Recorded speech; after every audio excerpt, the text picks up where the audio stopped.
Hi hello ನಮಸ್ತೆ welcome back to another video. ಇವತ್ತಿನ ವಿಡಿಯೋದಲ್ಲಿ ಕೆಲವೊಂದು ವಿಚಾರಗಳನ್ನ ಹೇಳಕ್ಕೆ ಹೋಗ್ತಾ ಇದ್ದೀನಿ. ಅದು ನೀವು ನಿನ್ನೆ ಸಂಜೆಯಿಂದ ನೋಡ್ತಾ ಇರುವುದು ನ್ಯೂಸ್ ಚಾನೆಲ್ಗಳಲ್ಲಿ. ಒಂದೇ ಮನೆಯ ಒಂದೇ ಕುಟುಂಬದ 4 ಮಂದಿ ಹೆಣ್ಣು ಮಕ್ಕಳು ನೀರಿನಲ್ಲಿ ಮುಳುಗಿ ತಮ್ಮ ಪ್ರಾಣವನ್ನು ಬಿಟ್ಟಿದ್ದಾರೆ. ಅದು ಕೂಡ ವಿತ್ ಲೈವ್ ವಿಡಿಯೋದಲ್ಲಿ. ಅವರ ಮನೆಯವರೇ ವಿಡಿಯೋ ಮಾಡ್ಕೊಂಡಿರಬೇಕಾದ್ರೆ ಲೈವ್ ವಿಡಿಯೋದಲ್ಲೇ ಅವರ ಎದುರೇ ಕಣ್ಮುಂದೆಯೇ 4 ಜನ ಕೂಡ ನೀರಲ್ಲಿ ಮುಳುಗಿ ಜಲ ಸಮಾಧಿಯಾಗಿದ್ದಾರೆ. ಅದು ಕೂಡ ನಮ್ಮ ಕನ್ನಡದ ಜೀವನದಿ ಕಾವೇರಿ ನದಿಯಲ್ಲಿ. ಏನು ವಿಚಾರ ಅಂತೇಳಿ ತಿಳ್ಕೊಳ್ತಾ ಹೋಗೋಣ, ಏನು ಘಟನೆ ಅಂತೇಳಿ ನೋಡ್ತಾ ಹೋಗೋಣ. ಯಾರಾದರೂ ಈ ಚಾನಲ್ಗೆ ಸಬ್ಸ್ಕ್ರೈಬ್ ಆಗಿಲ್ಲ ಅಂದರೆ ದಯವಿಟ್ಟು ಸಬ್ಸ್ಕ್ರೈಬ್ ಮಾಡ್ಕೊಳ್ಳಿ. ಓಕೆ, ನಿನ್ನೆ ಸಂಜೆ 4ರ ಹೊತ್ತಿಗೆ ಮಂಡ್ಯದ ಮಳವಳ್ಳಿ ತಾಲೂಕಿನ ಮುತ್ತತ್ತಿ ದೇವಸ್ಥಾನ ಅಂತ ಗೊತ್ತಿರ್ಬೋದು, ತುಂಬ ಮಂದಿ ಹೋಗಿರ್ತೀರ. ಅಂದರೆ ತುಂಬ ಫೇಮಸ್ ದೇವಸ್ಥಾನ. ಅಲ್ಲಿ ಅದು ಆಂಜನೇಯನ ದೇವಸ್ಥಾನ. ಅಲ್ಲಿಗೆ ಇವರು ದರ್ಶನಕ್ಕೆ ಅಂತೇಳಿ ಹೋಗಿರ್ತಾರೆ. ಇವರು ಆ್ಯಕ್ಚುಲಿ ಇವರು ಯಾವೂರವರು ಅಂತ ಹೇಳಿದ್ರೆ ಇವರು ಚನ್ನಪಟ್ಟಣದವರು. ಇವರ ಆ್ಯಕ್ಚುಲ್ ಊರು ಚನ್ನಪಟ್ಟಣ. 5 ಜನರು ಕೂಡ ಅದಲ್ಲಿ ಅವರು ಬೆಂಗಳೂರಲ್ಲಿ ಒಂದು ಸಣ್ಣ ಫುಟ್ಪಾತಲ್ಲಿ ವ್ಯಾಪಾರ ಮಾಡಿಕೊಂಡು ಜೀವನ ನಡೆಸ್ತಾ ಇರ್ತಾರೆ. ಇವರು ಕನಕಪುರದಲ್ಲಿ ಕಬ್ಬಾಳಮ್ಮ ದೇವಸ್ಥಾನದಲ್ಲಿ ಒಂದು ಬೀಗರ ಊಟ ಇರುತ್ತೆ. ಬೀಗರ ಊಟ ಅಂತ ಹೇಳಿದ್ರೆ ಮದುವೆ ನಂತರ ಒಂದು ಬೀಗರ ಊಟ ಅಂತೇಳಿ ಮಾಡ್ತಾರೆ. ಅದಕ್ಕೆ ಹೋಗಿರ್ತಾರೆ. ಊಟ ಎಲ್ಲ ಮುಗಿಸಿ ಮಧ್ಯಾಹ್ನ ಹೊತ್ತಿಗೆ ಆಗಬೇಕಾದ್ರೆ ಅಲ್ಲಿಗೆ ರೀಚ್ ಆಗಿರ್ತಾರೆ. 1-2 ಗಂಟೆ ಹೊತ್ತಿಗೆ ಅಲ್ಲಿ ಊಟ ಮುಗಿಸಿ 3 ಗಂಟೆ ಆಗಬೇಕಾದ್ರೆ ಅಲ್ಲಿಂದ ಹೊರಟು 4-4:15 ಆಗಬೇಕಾದ್ರೆ ಈ ಮುತ್ತತ್ತಿ ದೇವಸ್ಥಾನಕ್ಕೆ ರೀಚ್ ಆಗಿರ್ತಾರೆ. ಟೋಟಲ್ 6-7 ಜನ ಇರ್ತಾರೆ. ಅಂದರೆ ಒಬ್ಬರು ಡ್ರೈವರ್, ಮತ್ತು 4 ಜನ ಲೇಡೀಸ್, ಒಬ್ಬರು ಮನೆಯವರು ರವಿ ಅಂತ ಹೇಳಿ ಅವ್ರದ್ದು, ಮತ್ತು ಅವ್ರದ್ದೊಂದು ಮಗು. ಟೋಟಲ್ 5-6-7 ಜನ ಹೋಗಿರ್ತಾರೆ. ಈ 7 ಜನರಲ್ಲಿ 5 ಜನ ಕೂಡ ನೀರಲ್ಲಿ ಮುಳುಗಿ ಜಲ ಸಮಾಧಿಯಾಗಿದ್ದಾರೆ. ಅದರಲ್ಲಿ ಒಬ್ಬರು ಕಾರ್ ಡ್ರೈವರ್ ಕೂಡ, ಅವರ ಕಾರ್ ಡ್ರೈವರ್ ಕೂಡ ಇವ್ರನ್ನ ಸೇಫ್ ಮಾಡೋಕ್ಕೆ ಹೋಗಿ ಅವರು ಕೂಡ ನೀರಲ್ಲಿ ಜಲ ಸಮಾಧಿಯಾಗಿದ್ದಾರೆ. ಇವರು ಕೂಡ ಹೋಗಿ ಟ್ರೈ ಮಾಡ್ತಾರೆ. ಇವರು ಮನೆಯವರು ರವಿ ಅನ್ನೋರು, ಅವರು ಕೂಡ ನೀರಿಗಿಳಿದು ಅವ್ರನ್ನ ಎತ್ತಕ್ಕೆ ಟ್ರೈ ಮಾಡ್ತಾರೆ. ಬಟ್ ಅಲ್ಲಿನ ಊರವರು ಅವ್ರನ್ನ ಬಿಡಲ್ಲ. ಯಾಕಂತಂದರೆ ಅಲ್ಲಿಗೆ ಹೋಗಿ ಒಮ್ಮೆ ಮುಳುಗಿದ್ರೆ ಅಲ್ಲಿ ಮತ್ತೆ ಅವರು ಹೇಳಲ್ಲ ಅಂತೇಳಿ ಇದಕ್ಕಿಂತ ಮುಂಚೆನೂ ತುಂಬ ಇಂಥ ಘಟನೆಗಳು ನಡೆದಿದೆಯಂತೆ. ವಾರಕ್ಕೊಮ್ಮೆ, ತಿಂಗಳಿಗೊಮ್ಮೆ ಇಂಥ ಘಟನೆಗಳು ಅಲ್ಲಿ ನೀರಲ್ಲಿ ಮುಳುಗಿ ಸಾಯ್ತಾನೆ ಇರ್ತಾರೆ ಅಂತ ಪ್ರಾಬ್ಲಮ್ ಇದೆ. ಅಲ್ಲಿ ಸುಳಿ ಇದೆ, ಗುಂಡಿ ಇದೆ, ಬಟ್ ಅದು ಗೊತ್ತಾಗಲ್ಲ. ಇಲ್ಲಿ ನೀವು ವಿಡಿಯೋ ಕೂಡ ಇದೆ, ಈ ಮನೆಯವರು ಮಾಡಿದಂಥ ಒಂದು ವಿಡಿಯೋ ಕೂಡ ಇದೆ. ಅದನ್ನು ನಾನು ನಿಮಗೆ ಸೈಡಲ್ಲಿ ಕೊಟ್ಟಿರ್ತೀನಿ. ಅದರಲ್ಲಿ ಅವರು ಹೇಳ್ತಾ ಇದ್ದಾರೆ, ಇನ್ನು ಮುಂದೆ ಹೋಗಿ ಅಲ್ಲಿ ಗುಂಡಿ ಏನಿಲ್ಲ, ನೀವು ನೀರಿಗಿಳಿರಿ ಅಂತೇಳಿ ಇವರು ವಿಡಿಯೋದಲ್ಲಿ ಪ್ರಚೋದನೆ ಕೊಡ್ತಾ ಇರ್ತಾರೆ. ಅದು ಒಂದು ನೋಡಿದ್ರೆ ತುಂಬ ಬೇಸರ ಆಗುತ್ತೆ. ಯಾಕಂತ ಹೇಳಿದ್ರೆ ಇವರು ಒಂದು ಹ್ಯಾಪಿ ಜರ್ನಿ ಅಂತ ಕೂಡ ಅದ್ರಲ್ಲಿ ಹೇಳ್ತಾರೆ. ಅದು ಹೇಳಿ ಒಂದು 5 ನಿಮಿಷ 10 ನಿಮಿಷದ ಒಳಗಡೆ ಈ 5 ಜನ ಕೂಡ ನೀರಲ್ಲಿ ಮುಳುಗಿ ತಮ್ಮ ಪ್ರಾಣವನ್ನು ಕಳ್ಕೊಂಡಿರ್ತಾರೆ. ಈ ಟೈಮು, ಈ ಯಮರಾಯ ಯಾವಾಗ ಬರ್ತಾನೆ ಅಂತ ಹೇಳೋಕ್ಕಾಗಲ್ಲ. ಮತ್ತು ಯಾವ ಟೈಮಲ್ಲಿ ನಾವು ಏನು ಮಾತಾಡಬೇಕು, ಅದು ಯಾವ ಟೈಮಲ್ಲಿ ಫಲಿಸುತ್ತೆ ಅಂತ ಕೂಡ ಹೇಳೋಕ್ಕಾಗಲ್ಲ. ಅದಕ್ಕಾಗಿ ನಾವು ಮಾತಾಡಬೇಕಾದ್ರೂ ಸ್ವಲ್ಪ ಜಾಗ್ರತೆ ಇರಬೇಕು. ಬಟ್ ಹೇಳೋಕ್ಕಾಗಲ್ಲ. ಬಟ್ ನಮ್ಮ ಡೆತ್, ನಮ್ಮ ಮರಣದ ಸಮಯ ಬಂದರೆ ಅದಕ್ಕೆ ಕಾಲ, ಟೈಮು, ಜನ, ಜಾಗ ಆ ಥರ ಏನಿಲ್ಲ. ಎಲ್ಲಿದ್ದರೂ ನಾವು ಪ್ರಾಣ ಬಿಡಲೇಬೇಕು. ಆ ಥರ ಅದರ ರೂಲ್ ಅದು. ಈ ಪ್ರಪಂಚದಲ್ಲಿ ಅತ್ಯಂತ ಸತ್ಯವಾದ ವಿಷಯ ಏನಪ್ಪ ಅಂತ ಹೇಳಿದ್ರೆ ಅದು ಮರಣ. ಒಬ್ಬ ವ್ಯಕ್ತಿ ಹುಟ್ಟಿದ ನಂತರ ಅವನು ಸಾಯಲೇಬೇಕು. ಬಟ್ ಅದು ಎಲ್ಲಿ, ಹೇಗೆ, ಇಂಥ ದುರಂತಗಳೆಲ್ಲ ಆಗಬಾರ್ದು ಅನ್ನೋದು ನಮ್ಮ ವಿಚಾರ. ನೋಡೋಣ, ವಿಷಯ ನೋಡ್ತಾ ಹೋಗೋಣ. ಇವಾಗ 4:15 ಸುಮಾರಿಗೆ ಇವರು ಆ ದೇವಸ್ಥಾನಕ್ಕೆ, ಮುತ್ತತ್ತಿ ದೇವಸ್ಥಾನಕ್ಕೆ ಬಂದಿರ್ತಾರೆ. ಆಂಜನೇಯನ ದೇವಸ್ಥಾನ. ಅಲ್ಲಿ ಬಂದು ತಮ್ಮ ದರ್ಶನವನ್ನು ಪಡೆದು ಪೂಜೆ ಪುನಸ್ಕಾರ ಎಲ್ಲ ಮಾಡಿ ಒಂದು 4:15 ಟೈಮಿಗೆ ಆಗಬೇಕಾದ್ರೆ ಅಲ್ಲಿ ಹೊರಗಡೆ ಬರ್ತಾರೆ. ಈ ಮುತ್ತತ್ತಿ ದೇವಸ್ಥಾನದ ಪಕ್ಕದಲ್ಲೇ ಇದು ಕಾವೇರಿ ನದಿ ಹರಿತಾ ಇರುತ್ತೆ. ಅದು ಮಂಡ್ಯದಿಂದ ಹರಿದು ತಮಿಳುನಾಡಿಗೆ ಹೋಗುವಂಥ ನದಿಯಲ್ಲಿ. ಓಕೆ, ಅಲ್ಲಿ ಬಂದು ನೋಡಬೇಕಾದ್ರೆ ತುಂಬ ಜನ ಆಟ ಆಡ್ತಾ ಇರ್ತಾರೆ. ಸಂಜೆ ಹೊತ್ತಲ್ವಾ, ಸೂರ್ಯ ಮುಳುಗೋ ಹೊತ್ತು, ಸೂರ್ಯಾಸ್ತಮದ ಹೊತ್ತು ಎಲ್ರಿಗೊಂದು ನೀರಲ್ಲಿ ಆಡೋದು ಮನೋರಂಜನೆ. ಅಂದರೆ ಬೆಂಗಳೂರಲ್ಲಿರೋರಿಗೆಲ್ಲ ನದಿ, ಹೊಳೆ, ಸಮುದ್ರ ಇಂಥದ್ದೆಲ್ಲ ನೋಡಿರೋದಿಲ್ಲ. ಒಂದು ಟೈಮ್ ಪಾಸ್, ನೀರಲ್ಲಿ ಆಟ ಆಡೋದು ಹೇಳಿದ್ರೆ ಎಲ್ರಿಗೊಂದು ಖುಷಿ, ಒಂದು ಮೈಂಡ್ ಫ್ರೆಶ್ ಆಗುತ್ತೆ.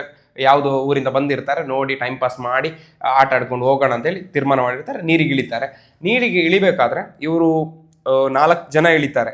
ವಿಜಯಮ್ಮ, ಶ್ವೇತಾ, ಚೈತ್ರ ಮತ್ತು ಪ್ರಿಯಾಂಕಾ.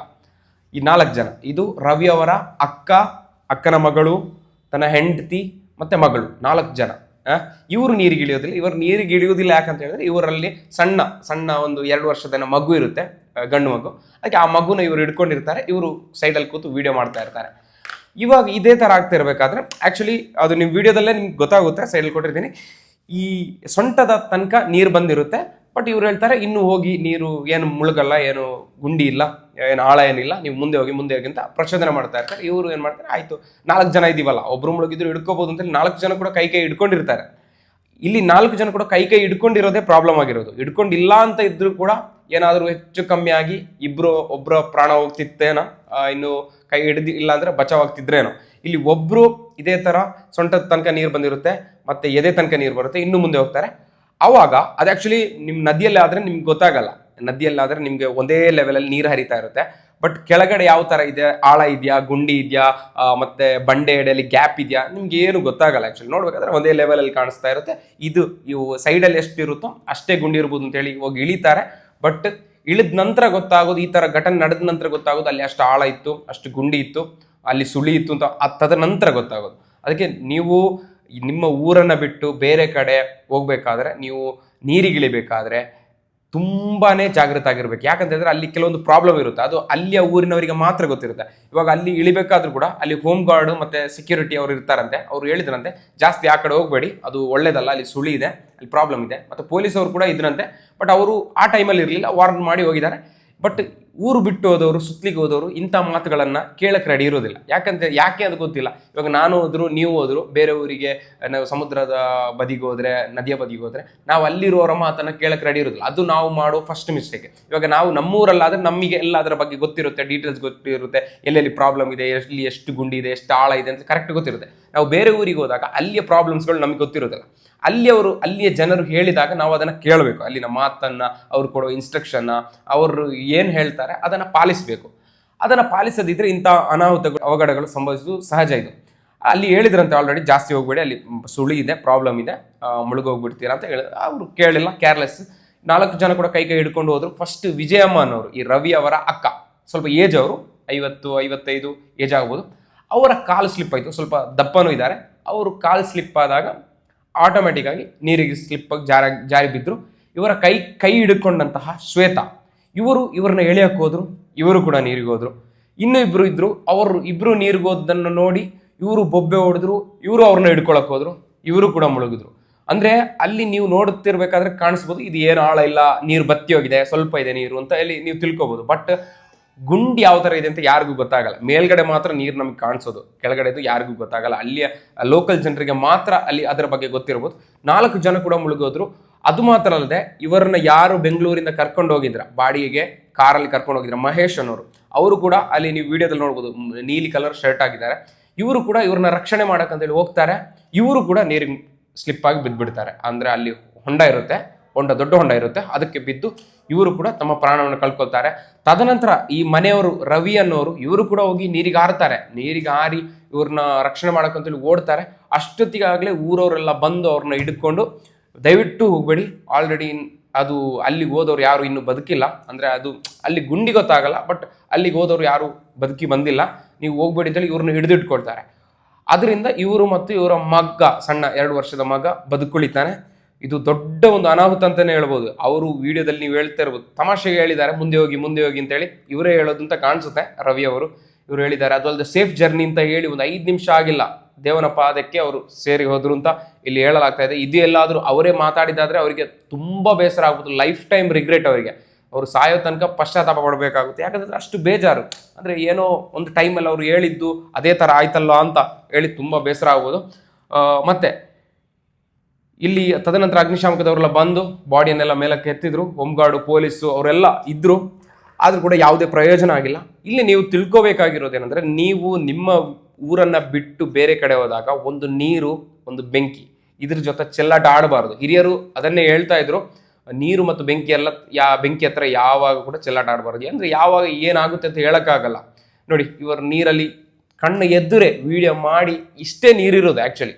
ಅಲ್ಲಿ ಆ ನದಿಯಲ್ಲಿ ನೀವು ನೋಡಿದ್ರೆ ಕೂಡ, ಆ ನದಿಯನ್ನು ಕ್ರಾಸ್ ಮಾಡಿದ್ರು ಕೂಡ ನೀವು ತಿಳ್ಕೊಬಹುದು ನೀರು ಒಂದು ಇಷ್ಟೇ ಕತ್ತು ತನಕ ಬರ್ಬೋದು, ಅದಕ್ಕಿಂತ ಜಾಸ್ತಿ ನೀರು ಬರ್ಲಿಕ್ಕಿಲ್ಲ ಅಂತ ತಿಳ್ಕೊಬಹುದು.